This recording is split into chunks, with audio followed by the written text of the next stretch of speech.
right, Mark and Grace here with the Real Marriage Podcast.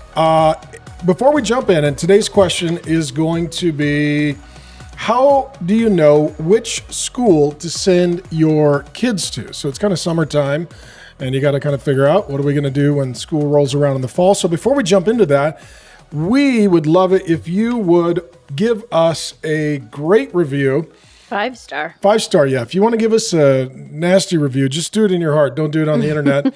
And especially on Apple, they say it would be super helpful, and maybe some sort of review. Give them an example of one that was recently posted. Yeah, this one says, so helpful. I listen to this while I work, and my husband does as well. And so many episodes have been so vision changing to us. Thank you both for being real and trying to help marriages in a world that is a mess. It is a mess. Mm-hmm. It is a total dumpster fire meets prison riot in America and around the world right now. So if you'd like to leave a review, we'd sure appreciate it, especially help us out on Apple. So we have 5 kids. So we're talking about how to know what decision to make for the education of your child. We've got 5 kids. 2 are married. 2 are now in college, and 1 is finishing up high school. So we've been through everything from kindergarten to grad school with the kids. Mm-hmm. And so, especially when the kids are little, this decision is pretty massive. Maybe tell them when we moved to Arizona, kind of what a crisis this was for us. Yeah, we had elementary, middle school, high school, and college when we moved here. Yeah, we moved here not knowing anybody, knowing where we would live, where we would work, not knowing where the kids would go to school, and it was a mess. Yeah, I did a lot of research, but it's just hard to know until you're there. And schools here fill up quickly. And so if you're in a state where your good schools are filling up, you want to get on this because oftentimes you need to register in February for your kids. But basically, I sat down and prayed and started doing research, and the options, are that you can do private school if you can afford it. Here we have tax help. They supplement, and there's a lot more school choice here. There's what are the equivalent of private charter schools. Yep. For those of you that don't know as well, in Arizona, you can take the first, I think it's $2,000 of your taxes, earmark them toward a nonprofit, and you can even do so toward a Christian school to help lower tuition. So Arizona is not like a lot of states. A lot of states have got heavy public school unions, and everything's kind of locked down. So your options are public school, a private Christian school, like I said, if you can afford it, a private non-Christian school, so more like a prep or a vocational school, a charter school, which usually may have some tax dollars, and it's kind of a hybrid oftentimes between public and private, and or homeschool. And you can do co-op with that, and there's a million creative options in the homeschooling environment. And what we saw during COVID is a lot of parents are not sending their kids back to school. We've seen an explosion in homeschooling. Mm-hmm. And so as we were looking, what were some of the driving forces in our conversations about how to make this decision? Yeah, I mean, we kind of made a vision statement of what things we wanted to accomplish with school for our kids. And whatever decision you make, you need to know that you still need to homeschool a bit because you need to be interacting with your kids about what they're learning, even if they're in a private school, and really discussing that part of it so that you are educating your kids as well with your own principles at home. But we really had to kind of put a vision together of what do we want our kids to learn at school and not learn? Yeah, and you bring it up like it says in Ephesians 6, fathers, train your children. I think in the original Greek, it's in the paideia, and that is the whole upbringing and raising of the child. And so the Bible doesn't hold the government accountable for the well-being of your child. It holds the parent accountable. And in some states, the government has really tried to overtake parental rights. They're indoctrinating children. If you are in one of those bright blue places where the sex education starts in kindergarten and it's mandatory, and they're celebrating Pride Month, and kids can undergo, gender transition without notifying their parents. I mean, we're now in a world where education has been weaponized. The latest two books, Pastor Dad, written by yours truly, and Warrior Woman by my wife Grace and our daughter Ashley. You gals want to get this? You guys need to get this. I wrote the first version when our son was 2. Today, he has 2 sons, and one of them is 2 years old. I have field tested the ideas in Pastor Dad for decades. The kids love and serve Jesus. They're all about Jesus and not jihad. They did not march in any No Kings protest. They don't own a rainbow flag. They did not vote for a Democrat, and they didn't wear a mask. You need this book because your kids need a better dad. And people who can't have children, they want to brainwash our children. And I say that in our day, sex is a religion, LGBTQIA are denominations, and what they now have is evangelists that are trying to convert kids. And now that religion of sex and gender ideology, it's gone into children's ministry. So we pastor a church, we have a kids ministry. Well, the perverts in our country have now gone into kids ministry, and they've decided that they would start at your local school with a curriculum. And so Grace is absolutely right. Wherever you send your child, you have to be actively involved. You need to know who their teachers are. You need to see what the curriculum is. You need to know what the rules of conduct are, and then you need to be praying with them, discipling them at home, having them in a good church community. Because is it true, honey, that even if you send your kids to Christian school, doesn't necessarily mean it's all going to be Christian? Absolutely. Yeah. I mean, there's been some books and different discussions that have come home as I've asked the kids what they've learned for the day that we would not allow in our own home through the years. And so then we end up dialoguing it because they've already learned some of it in the classroom. And so we end up dialoguing what is true about it, what's false about it, what's heretical. And so then they learn how to think for themselves and not just what to think. So yeah, you still have to correct things. No school is perfect. Yeah. And when it comes to the choice, so the Bible talks about educating a child, but there's principles and methods. And the principle is, kids need to learn. The method is, how do you do it? And what we would encourage you is don't get legalistic. Right. And legalistic is when you take the principle and you only allow one method. And if that's the case, the more children you have and the more years you have to educate them, the more pain you're going to cause yourself. And so you got to make the decision per child, per year. Different kids have different needs. And sometimes people come along and be like, well, public schools are ungodly. You should never use a public school. And I would say as a general rule, I'm not going to argue with that. But let's say you've got a special needs child that really needs all the programs, certain medical attention or certain physical therapy. And there's a narrow list of places that they can actually be educated. If you're a legalist, you won't even consider those, but maybe you should. If you say, well, hey, we only always do homeschool.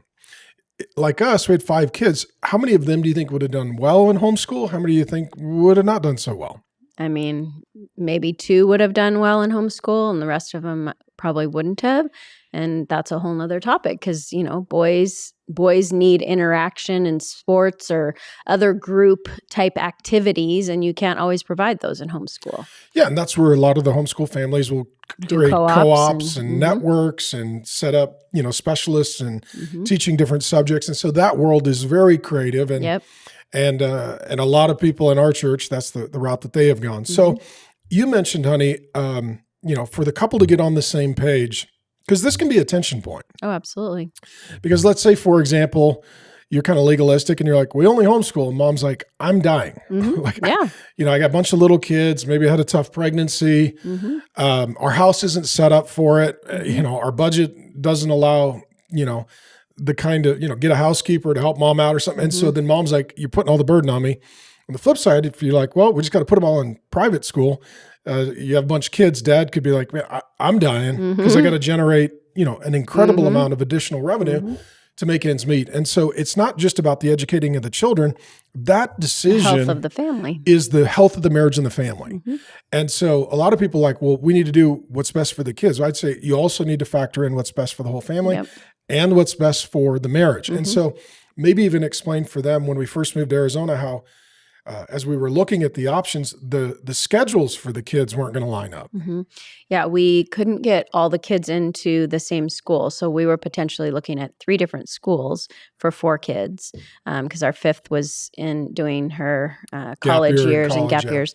And so we had, potentially 3 different schedules and, drop-offs and pickups and vacations. And holidays. Yeah. And we looked at each other, we're like, no. Even if this is the only option, this can't be what we do. This would wreck the family dynamic. It would not be healthy for our marriage. It would not be healthy for our kids. It would be chaotic.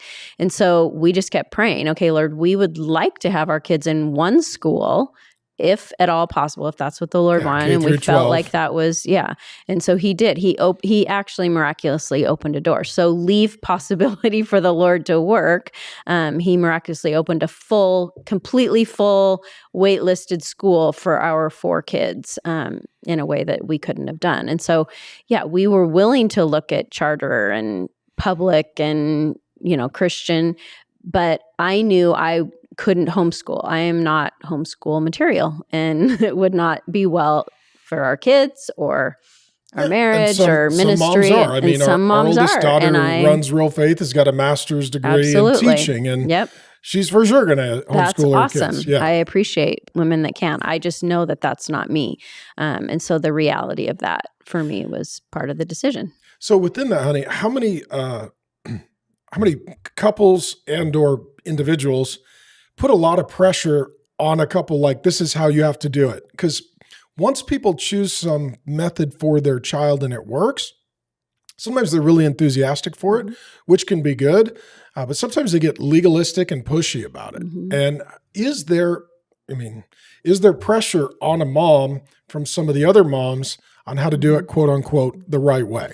Absolutely. I mean, moms already feel the pressure of just being a mom. But I think that's why you need to be willing to go around to the different options and kind of pray through and research each one and determine, take the ones off the table that absolutely are not a good fit for your family, and then pray about the ones that are still on the table. And you talked about, we set kind of our priorities, and there's kind of A, B, C level priorities. The A is like, we have to have these. And B is, we would really, really like to have these. C is, it would be good, but we could flex either way. And so on our list, on the A level, it was, as you heard, like from a schedule perspective, we can't have 3 different pickup, drop off, holiday, vacation. That's just not going to work. On the A level as well, we were not going to send our children to a secular public school. Mm-hmm. We wouldn't do it. For us, that was an A level. Like, one way or another, the Bible, prayer, Jesus, the Holy Spirit is going to be involved in the day-to-day. Mm-hmm. You and I both went to public school. It wasn't awesome. And it also wasn't very safe. It wasn't very safe. And it hasn't gotten better since we were there. Mm-hmm. And so for us, an A-level priority as well was, marriage, family, life, and ministry. Mm-hmm. And you didn't want to homeschool. You didn't feel like you were equipped to homeschool. And if I put that on you, it would have cratered our marriage, because it would have taken 100% between homeschooling and ministry. Mm-hmm. There would have been nothing left. Because as a ministry, and you got to factor this in too, like, do one of you travel for work? Are you gone a lot? That may mean homeschooling is a lot better because it's flexible, or it may be really painful because you got so many little kids that without some help and a break. Mm-hmm. So, and this is where the decision changes per child per year. Different kids are different. And every year, the marriage and the family's got a different set of dynamics. Yep. You may have a kid that gets, diagnosed with some sort of learning disability, and you're like, they need a special tutor. They need a special program. Dad loses his job. Now we can't afford the private school. Mm-hmm. Mom has an illness or an injury. She was homeschooling, but now she's bedridden. I mean, what we're wanting to give you is just a lot of grace. Flexibility and freedom. Well, in some families, they'll send, the oldest child to private school and then homeschool the other younger kids, or, they do different dynamics within the family, whatever works per kid, because sometimes kids are, struggle with the whole school dynamic and need more time to adjust and adapt to that. And so sometimes they need to be at home for a little bit to kind of grow and mature, and then they can be in a bigger environment. Yeah, and when you're dealing with individual children too, as they get a little bit older, sometimes certain kids really slot into specialized education. Some kids you're like, they need to go into a STEM program because they're just whiz-bang smart kid and in science, engineering, technology, and whatever else it is. I'm not smart enough to know what STEM means.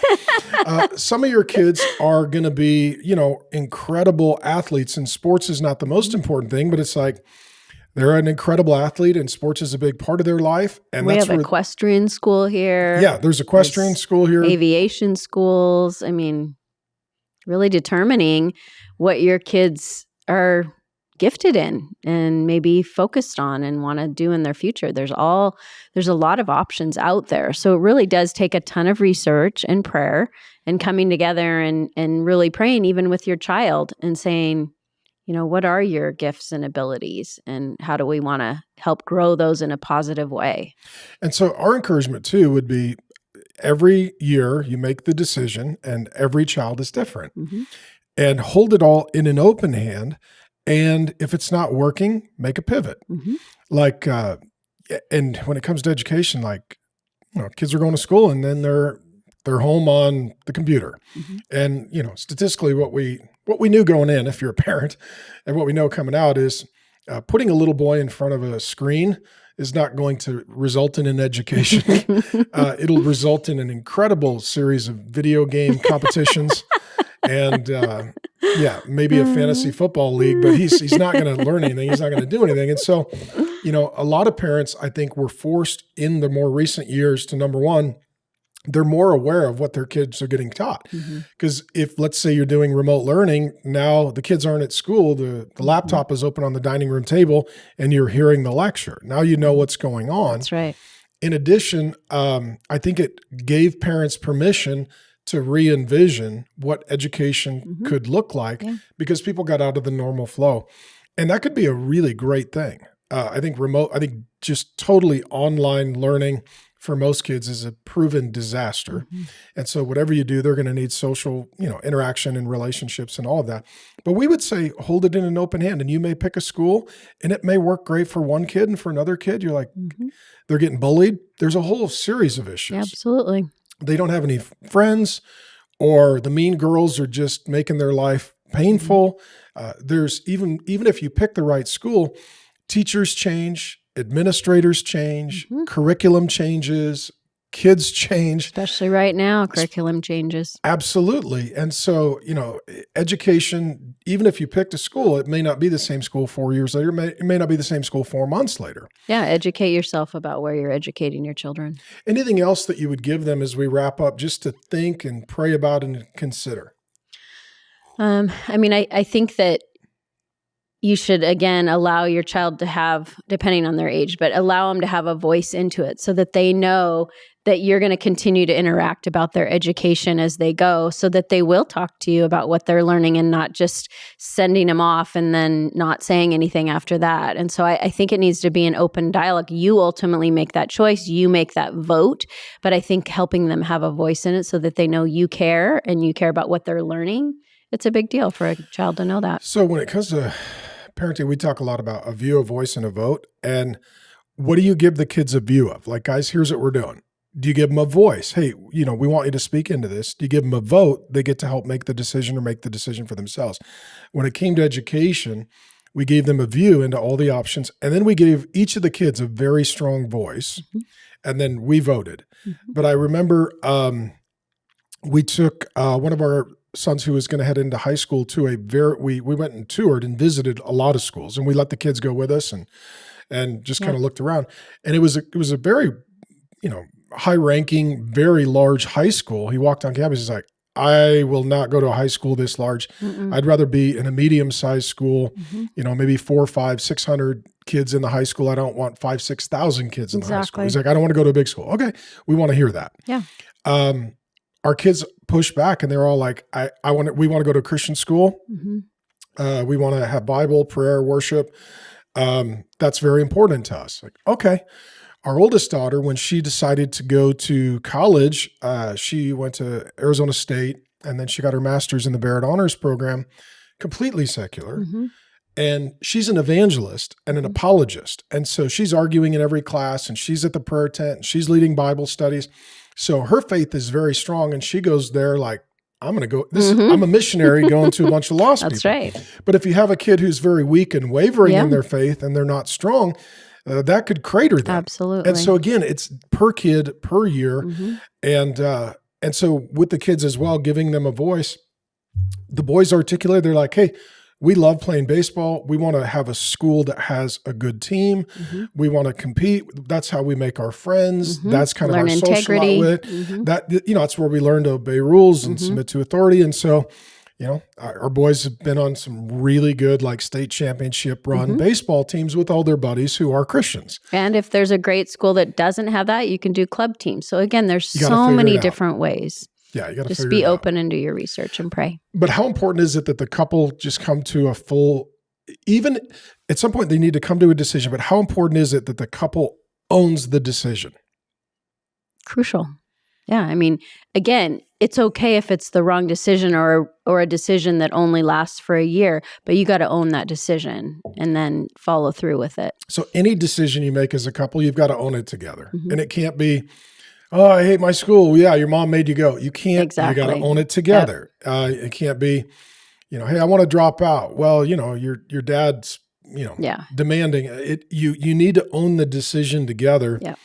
And once the decision is made, you need to present a unified front to the kids. Okay. You want to pray for them? Sure. Dear Lord, thank you that you do have options for us and that you don't just have restrictions. But Lord, I just pray that these parents would have wisdom, that they would come to you for wisdom, and that they would be unified in this decision, and that the kids would be able to be in that process with them. I pray that you would open the possibilities for them where they would like to be. And Lord, just help them to be creative with the options, but to be able to do their research and know exactly from you where they need to have their kids. In Jesus' name, amen.